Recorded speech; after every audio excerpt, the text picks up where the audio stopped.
겸손의 왕 예수라는 제목으로 하나님 말씀 전하도록 하겠습니다. 오늘은 종려주일이에요.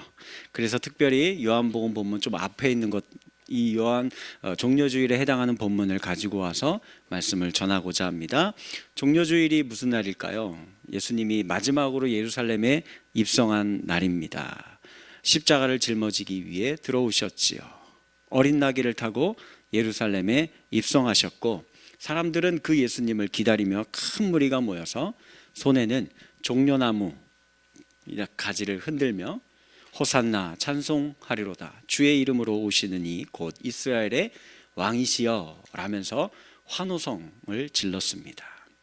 종려나무 가지는요, 예수님 당시니까 BC 150여 년경에 이스라엘의 광복을 위해 독립운동을 했었던 유다스 마카비우스라는 사람이 시리아, 그때 당시 이제 셀류큐스 왕조이죠, 대군을 무찌르고 예루살렘으로 개선 행진하던 때 사람들이 그때 요거 흔드는 거예요. 그래서 사람들은 지금 이거 흔드는 이유가 뭐예요? 우리를 해방시켜 줄 수 있는 혁명 전사로 혹은 왕으로 여기면서 환호하고 있는 거예요. 그러나 예수님은 그런 혁명가, 전쟁가, 정복왕에 대한 모습이 아닌 겸손의 왕으로서 보잘것없는 어린 나귀를 타고 예루살렘에 입성하고 계십니다. 그래서 우리는 그 예수님을 향해 뭐라고 부르는 거예요? 겸손의 왕이다, 이렇게 불러요. 이거는 구약의 예언서도 이 부분에 대해서 증거하고 있습니다. 스가랴서 9장 9절 말씀 우리 같이 한번 읽어볼까요? 시작. 보라, 내 왕이 내게 임하시나니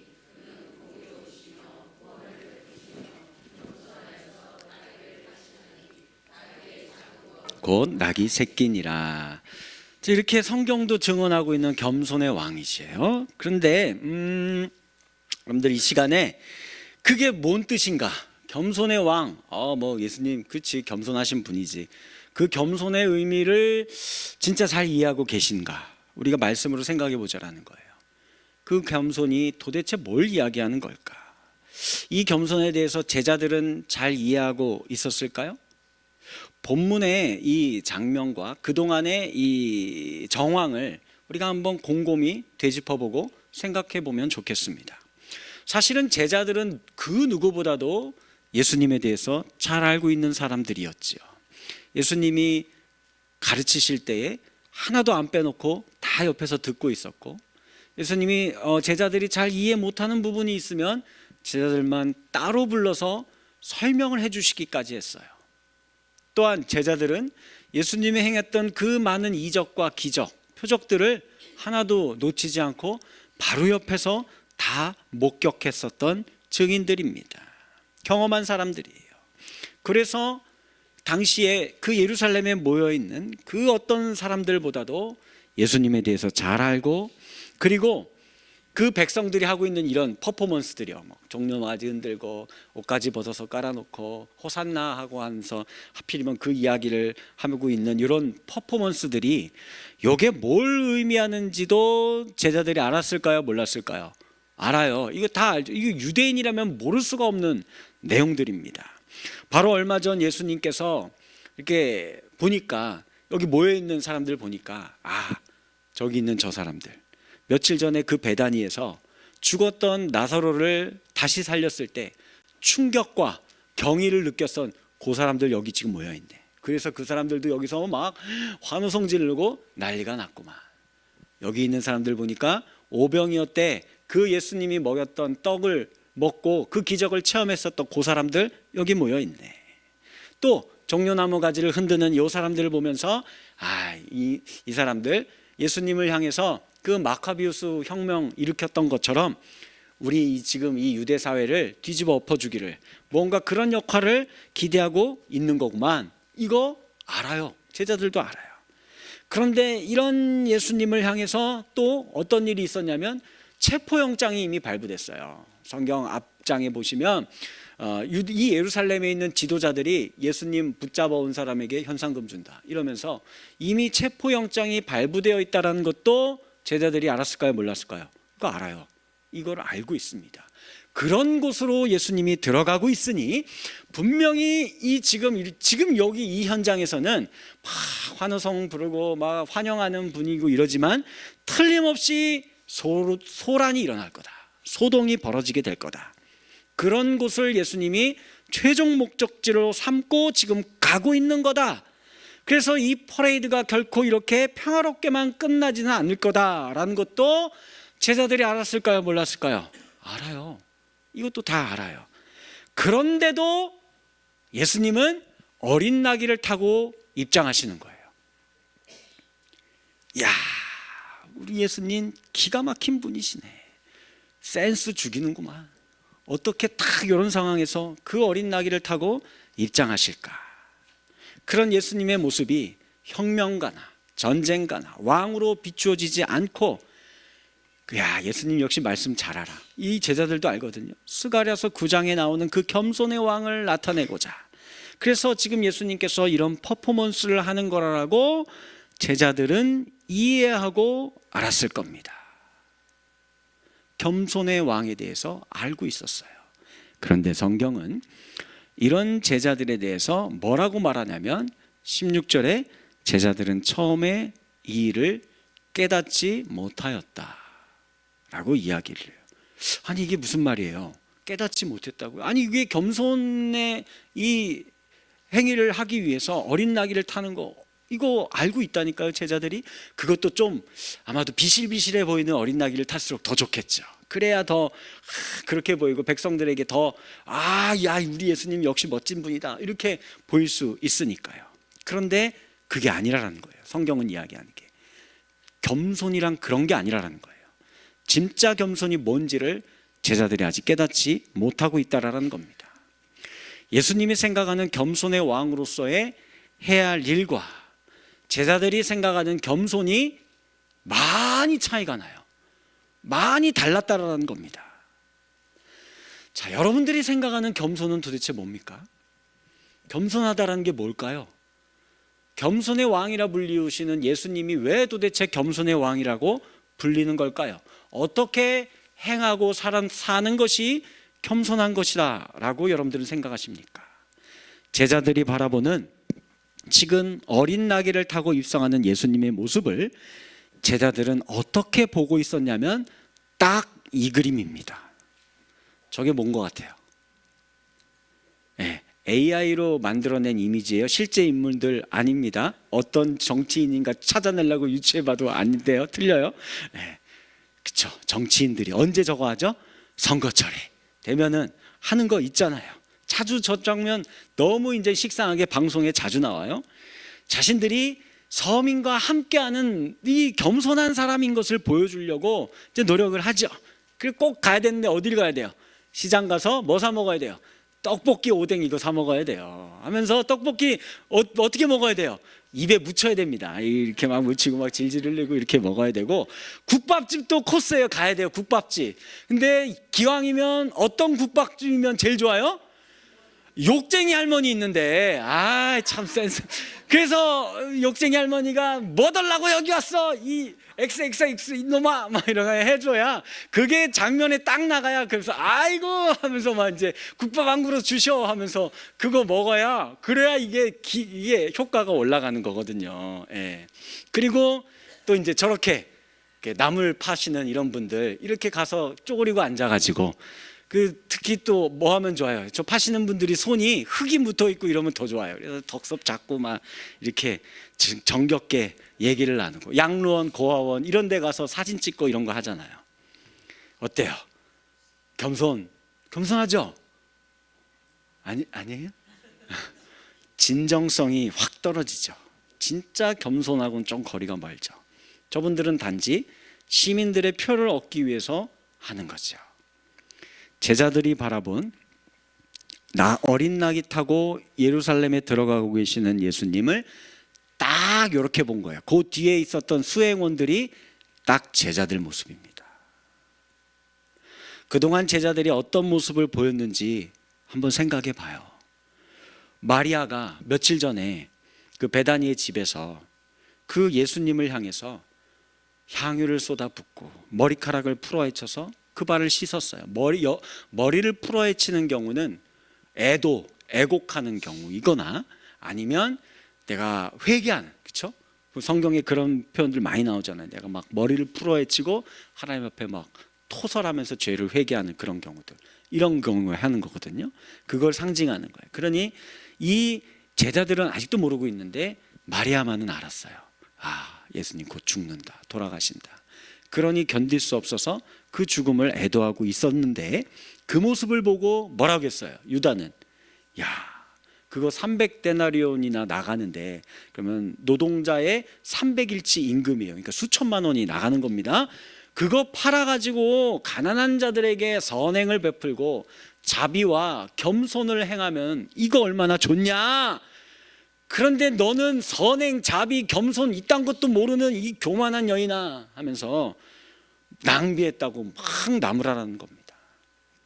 그런데 성경은 뭐라고 얘기하죠? 그가 그런 인물이 아니라 그의 속에는 뭐가 들었다고요? 강도가 들었다. 그의 속은 그거를 자기가 착복하려고, 자기가 빼먹으려고 하는 생각을 갖고 있는 거다라고 얘기를 해요. 또 한편 생각해 봅시다. 예수님이 이제 마지막 그 예루살렘으로 가고 있는 여정에 뒤에 있는 제자들이 막 다퉈요. 뭐 갖고 다투죠? 이제 드디어 예루살렘 가서 예수님이 이제 뭔가를 이루어내면은, 선거에 당선이 되면 누가 민정수석하고 누가 장관, 어떤 장관하고, 이거 갖고 이제 서로 막 싸우고 옥신각신하고 있는 거예요. 제자들은 나귀를 타고 입성하시는 예수님을 보면서, 그리고 그런 예수를 환호하는 그 백성들을 보면서, 야, 예수님 진짜 지혜로운 분이다. 정말 탁월한 이 정치적 감각과 센스를 갖고 계셔서 이런 퍼포먼스를 하시는구나 라고 생각하면서, 속으로는 이제는 이런 예수님을 통해 자신들이 얻을 이익이 뭔지를 막 계산하고 있는 겁니다. 그거 하기 지금 바빴던 게 제자들이고, 그들만 그랬을까요? 거기 있는 다 호산나 다윗의 자손이여 막 했었던 이 모든 사람들도 각자 그 계산을 하고 있는 거예요. 사실 그런데 한번 잘 생각해 봅시다. 이런 모습이요, 이런 모습 오늘 현대 사회에서 우리 주변에 너무 흔하지 않습니까? 아니 뭐 그렇게 멀리 가지 말고 여기요, 저하고 여러분들 이렇게 안 사는 분 있어요? 나도 손 내릴게요. 우리도 다 똑같잖아요. 겸손을 가장한 퍼포먼스는 우리가 잘해요. 종교적인 이런 행위들은 합니다. 그러나 그 속으로는, 그 뒤로는 내가 손해보는 거 견딜 수 있어요, 없어요? 못 견뎌요. 내가 이 종교적 생활을 하면서 얻게 될 이익이 뭔가, 이거 계산해요, 안 해요? 이것만 우리는 주로 계산을 합니다. 우리 안에는 늑대와 강도가 다 또아리를 틀고 앉아 있다라는 것입니다. 예전에 2008년에 5월경에 중국의 수촨성에 대지진 났던 사건 혹시 기억납니까? 조금 오래되긴 20년 정도 됐으니까. 피해가 엄청났어요. 그 피해 규모가, 지역이 남한 전체 면적에 해당되는 지역이 다 지진 났어요. 사망자가 무려 8만 6천여 명입니다. 그때 당시 돈으로 22조가 넘는, 지금으로 치면 거기다 공 하나 더 붙이는 규모이겠죠. 그런 재산 피해가 났어요. 이때 이제 그 중국의 지도자가 누구였냐면 원자바오라는 총리였습니다. 그가 영웅적인 행동을 했습니다. 여진의 위험이 아직도 있는데 헬기 타고 2시간 만에 현장에 날아가서 무너진 건물 더미를 막 해지으면서 막 조금만 참아달라, 중국 정부가 이거 다 복구해 주겠다. 그리고 이제 아이들, 저렇게 애기들 있잖아요, 그거 막 찾아다니면서 애야 울지 말아라, 정부가 너희를 돌봐주고 평생 공부하는 거 뒷바라지 다 해줄게 하면서 같이 막 끌어안고 눈물을 흘리고 했어요. 멋진 리더자의 모습이죠. 리더자가 저런 모습이 있어야 돼요. 겸손한 그런 리더자의 모습이었어요. 영웅적인 행보였습니다. 그러나 2012년 뉴욕타임스가 그 원자바오 총리 일가를 향한 기사를 하나 썼어요. 재임 기간에 그가 뒤로 착복한 재산이 27억 달러예요. 3조 원에 해당하는 돈을, 인민들의 돈을 착복해서 축적했고, 이거를 조세 회피를 하는 명목으로 유령 회사 막 그 찾아내기도 힘든 곳에다가 그렇게 숨겨놨다, 탈세를 해놨다, 이 기사가 나왔습니다. 이게 우리들의 모습이에요. 또 예전에 그 필리핀의 전 대통령이 있어요. 페르난디도 마르코스 대통령이라고.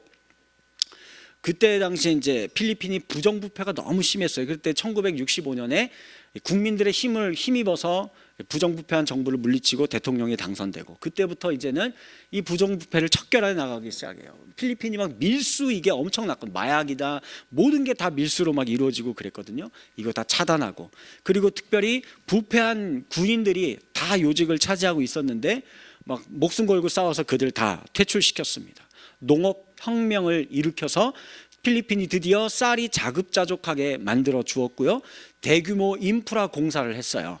건설해서 도로, 항만 이런 거, 운행 이런 걸 다 만들어서 크게 경제가 발전하게 했습니다. 이때 당시에 필리핀이 대한민국보다 훨씬 잘 살았습니다. 그래서 우리를 오히려 경제 원조해주고 있었던 국가가 필리핀이었어요. 그러니 백성들이 얼마나 좋아했겠습니까? 존경과 강력한 지지를 한 몸에 받았어요. 그러나 앞에서 보였던 이런 모습과는 다르게 그가 재임 기간 동안에 무려 100억 달러, 한화 약 15조 원에 달하는 막대한 비자금을 조성한 거예요. 이 재산을 또 이거 해외에 은닉했어요. 그래서 이 횡령한 재산, 나중에 이제 이게 들통나서 추출당했었거든요. 지금까지 막 법정 싸움하면서 이걸 환수 조치를 하고 있는데 아직 한 4조 원 정도밖에 환수를 못했대요. 어디에 숨겨놨는지 못 찾는 거예요. 그러고 있는 모습입니다. 뭐 이거 외국 얘기만 할 거 없죠. 우리나라도 마찬가지예요. 제가 얼마 전에 기사를 보니까 국내에서도 이름만 대면 아는 그 배우들이, 연예인들이 그 수익 돈 잘 벌잖아요. 그래서 그거 근데 이제 그 번 돈에서 또 보면은 1년에 몇 번씩 이렇게 기부금 수천만 원씩 아니면 1억씩 막 이렇게 내고 선행을 하면서 그렇게 하고 있는데, 근데 나중에 뒤에 보니까는 수입에 대한 세금을 너무 많이 나오는 거예요. 막 수십억씩 세금이 나오고, 그러니까 그 세금을 안 내려고 1인 기획사 이런 걸 차리는 겁니다.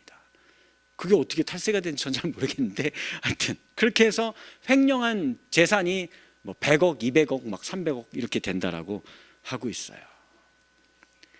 진정성이 없는 겸손이죠. 처세술로 가장한 겸손입니다. 왜 이렇게 할까요? 사람들이 좋아하잖아요. 겸손한 사람 좋아하지, 교만한 사람, 갑질하는 사람, 뭐 요즘에 그런 사람들 용납됩니까? 안 되죠. 특히 그런 사람들 한번 SNS에 나오고 막 이렇게 되면은 거의 막 사회적으로 매장당하고 그러잖아요. 그러니 요즘은 겸손이 처세술이에요. 겸손하게 인사하고, 아이고 안녕하세요, 겸손하게 말하고, 아이고 제가 뭐 아무것도 모릅니다 하고, 이렇게 몸에 밴 겸손들이 있지만, 그런데 잘 들여다보면 그 속에 진심이 아닌 거지요.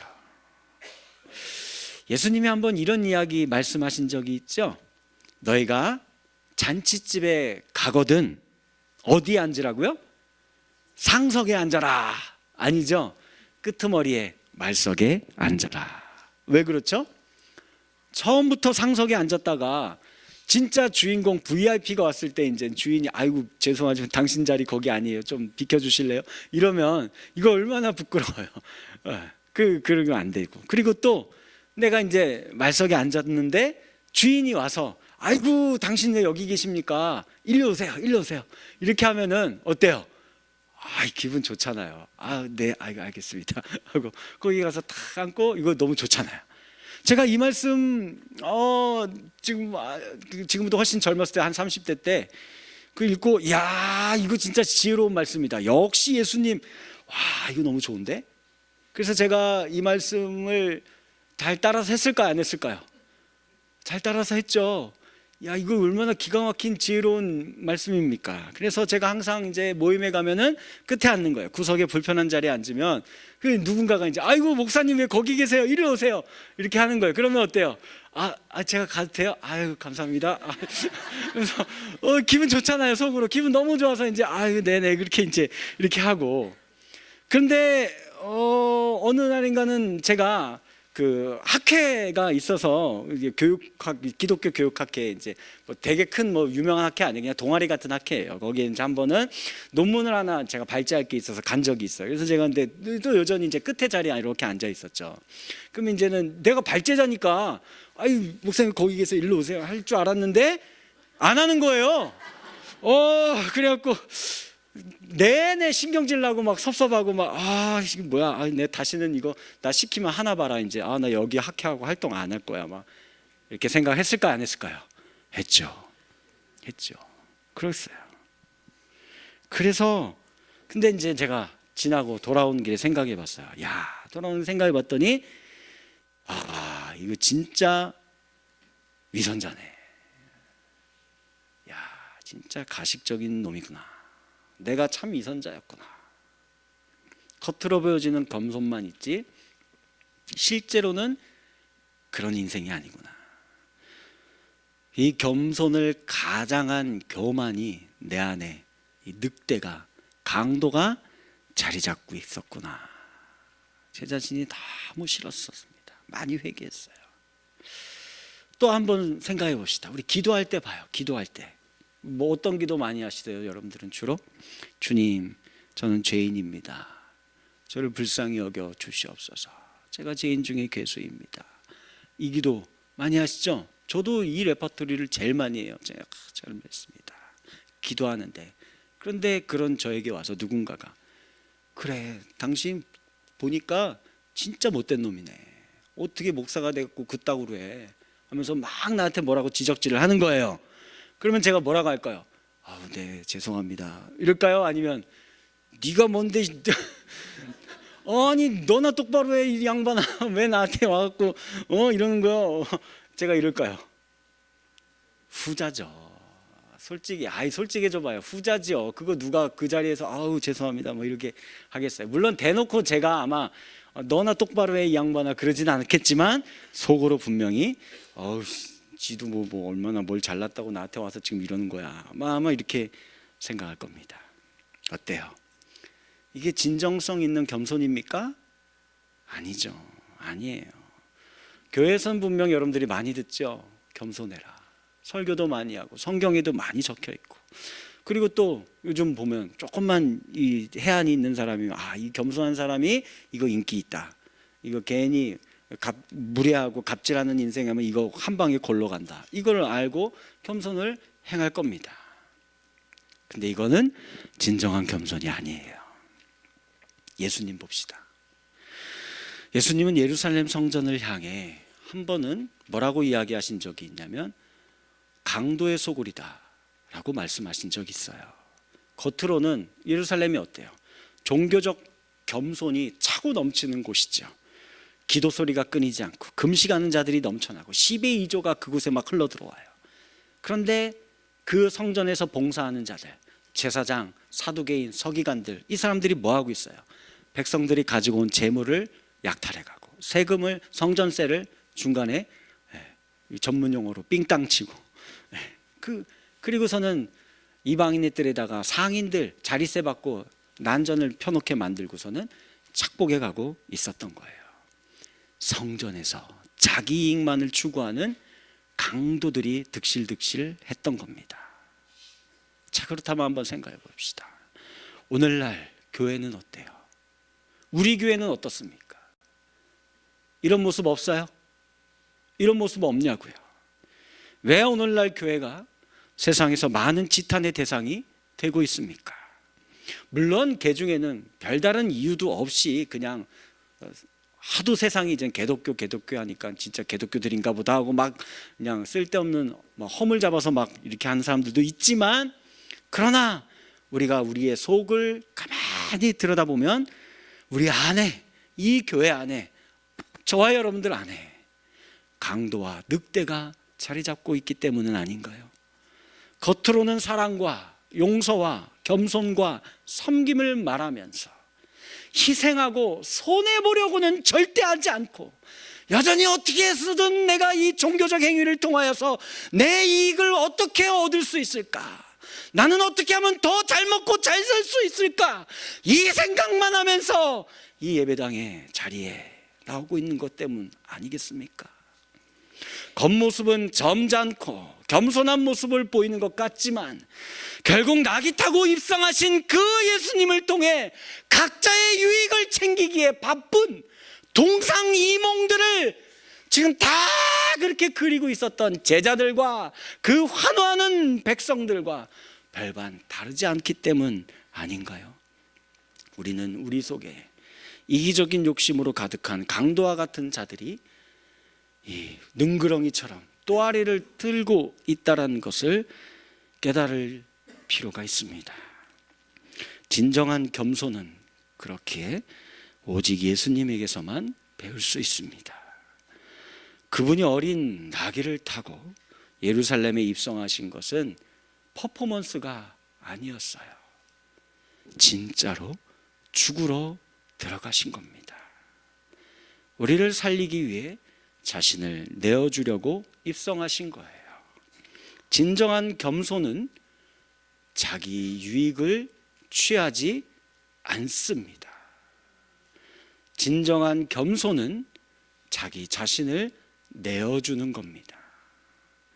이 세상에서 가장 완전한 겸손은 하늘에 계신 예수님이 인간의 몸으로 이 땅에 내려오신 거예요.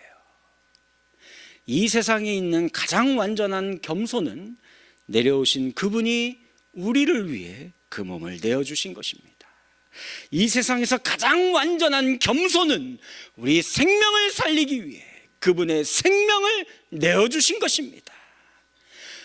우리는 이 겸손을 결코 행할 수 없는 자들입니다.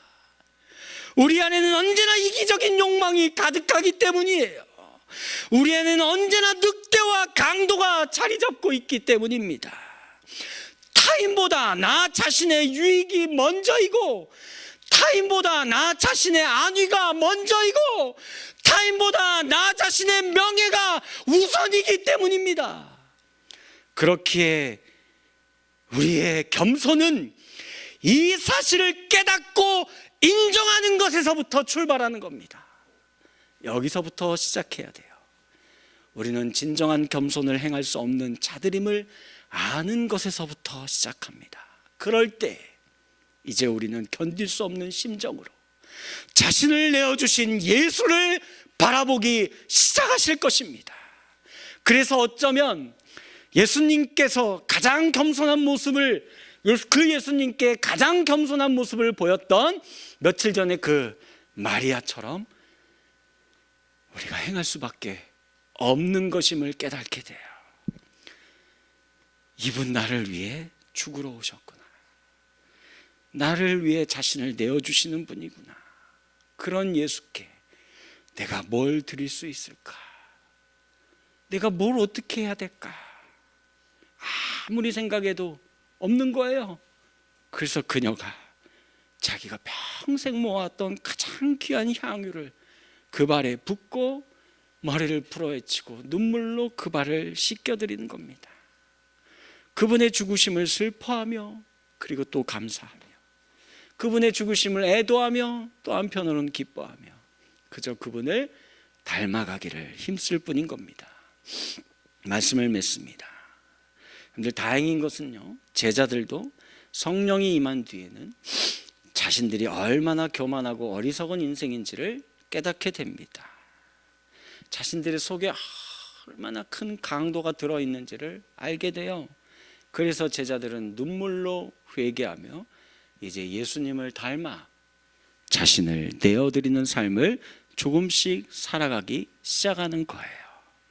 자기의 것을 더 이상 자기의 것이라 주장하지 않고, 모였을 때 항상 서로 떡을 떼고 나누기를 힘쓰며, 그리고 온전히 서로를 위하여 기도하며 힘쓰고, 그러면서 세상을 향해 나아가 복음을 증거하는 삶을 살기 시작합니다.